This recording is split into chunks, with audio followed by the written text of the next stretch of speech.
ડભોઈમાં સ્થાનિક સ્વરાજ્ય ચૂંટણીનો શાંતિપૂર્ણ પ્રારંભ થયો. મતદાનમાં ઉત્સાહ જોવા મળ્યો. નગરપાલિકાની 31 બેઠકો માટે મતદાન યોજાયું. 84 ઉમેદવારો મેદાનમાં છે. ડભોઈમાં વોર્ડથી લઈને પંચાયત સુધી ચૂંટણીનો માહોલ છે. મતદાન બૂથ પર લાંબી કતારો. સવારથી જ મતદારોમાં ભારે ઉમંગ. જિલ્લા પ્રમુખ વિજય બ્રહ્મભટ્ટે ભાજપ વિજયનો વિશ્વાસ વ્યક્ત કર્યો.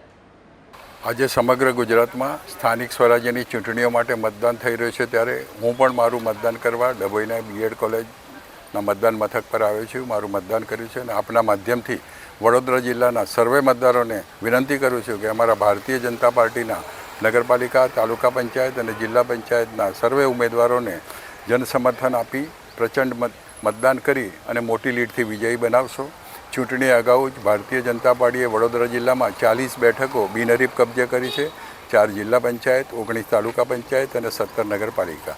અને ત્યારબાદ પણ અત્યારે જનતામાં ભારતીય જનતા પાર્ટી તરફ પ્રચંડ જનસમર્થન દેખાઈ રહ્યું છે. સમગ્ર જિલ્લામાં કેસરીયા લહેર છે. ત્યારે આજે મતદાન દ્વારા ભારતીય જનતા પાર્ટીના બાકીના ઉમેદવારો નગરપાલિકા, તાલુકા પંચાયત અને જિલ્લા પંચાયતના મોટી સંખ્યામાં અને મોટી લીડથી વિજયી બનશે એવો અમને વિશ્વાસ છે.